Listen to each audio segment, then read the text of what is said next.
black conservatism and black conservative thought has existed since the founding of the Republic in America. Moreover, for much of this time, turns out that conservatism was the dominant mode of black political engagement with white society.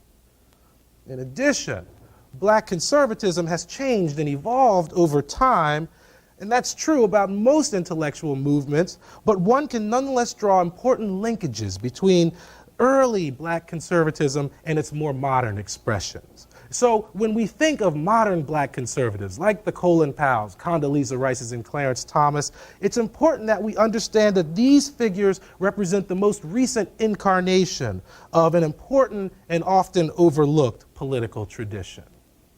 Okay, now here's something that I do in this book that's worth emphasizing. I want to suggest to you now, and I also suggest in the book, that black conservatism should be viewed as an intellectual movement.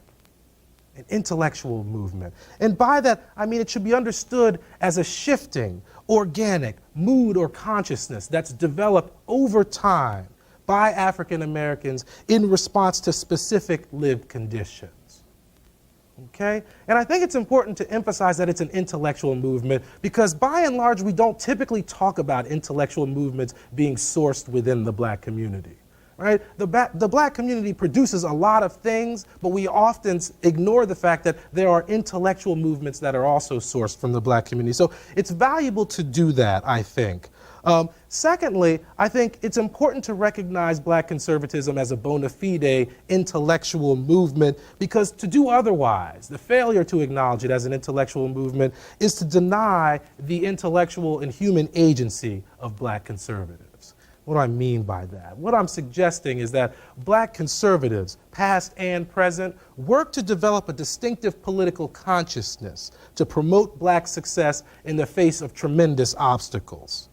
And whatever you might think of black conservatism, you have to understand that that was the dominant mode of political engagement, and that's what got us here today, by and large, with some exceptions, right? But more importantly, the prevailing view that denigrates black conservative thought also denigrates the efforts of the individuals who subscribe to these conservative tenets, efforts that were designed to lead and promote a fulfilling and self-directed life for African Americans.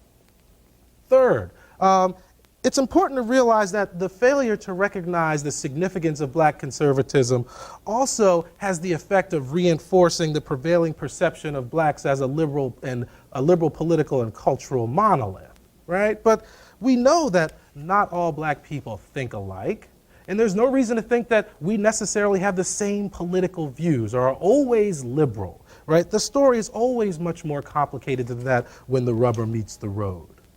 Okay, so let's talk a little bit about black conservatism specifically, and what is a black conservative? Well, as I say in the book, it's not that easy of a task. It's no simple task to define what black conservatism means. And part of the difficulty comes from the fact that what it means to be a black conservative is contingent upon the political and cultural climate of a particular historical moment in which you're studying.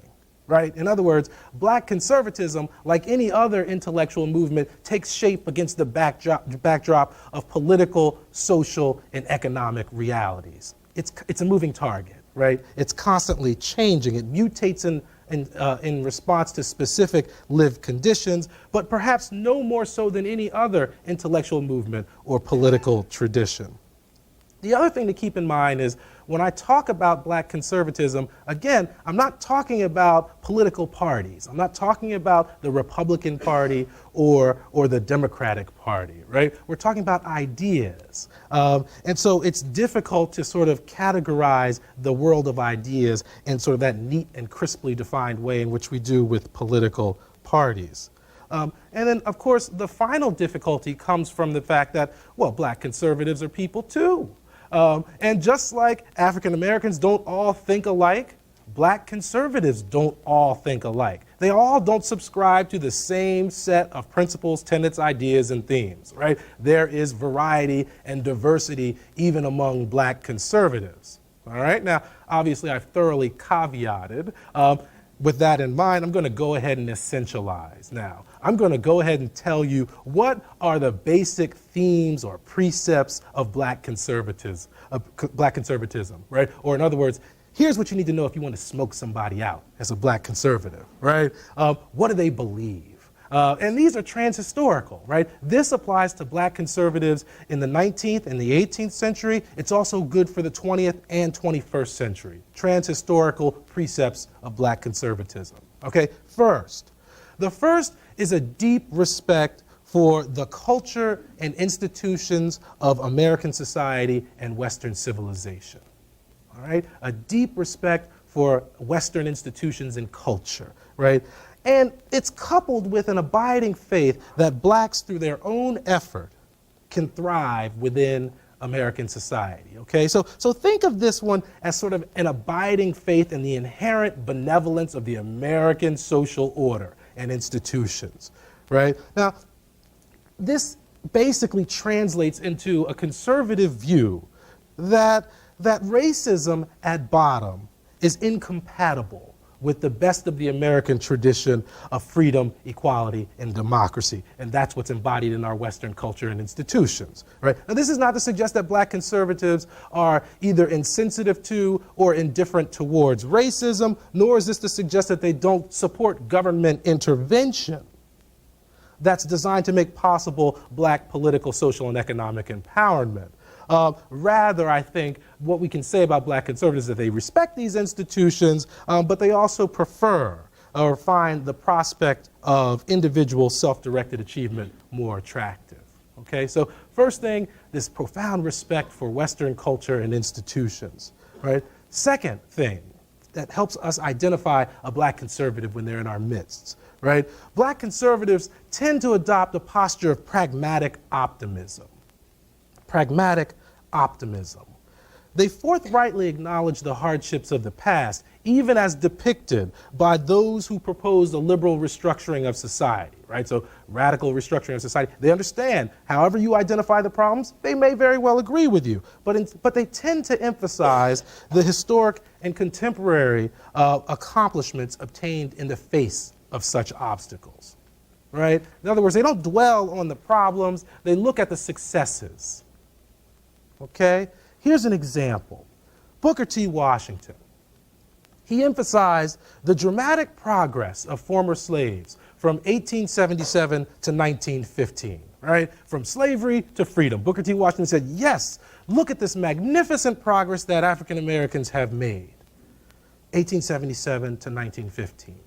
That also happens to be the period in which most historians refer to as the nadir of black history in America, the absolute low point, right? A period in which civil rights were rolled back, radical disenfranchisement, blacks were not allowed to vote, law enforcement often used to not protect blacks, but to victimize blacks, lynching, racial terror, rampant during this period, 1877 to 1915.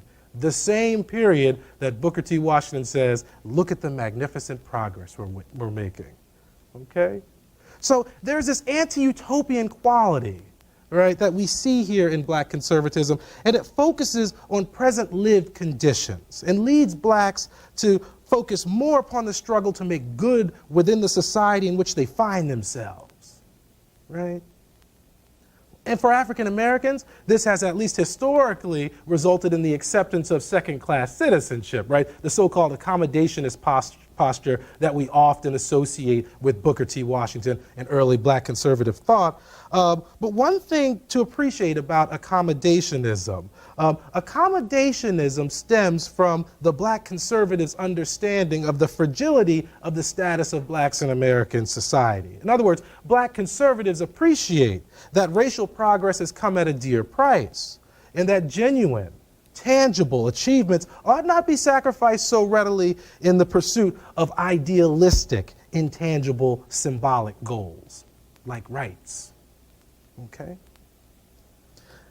Third thing that sort of characterizes black conservatism, a third precept of black conservatism. Black conservatives also possess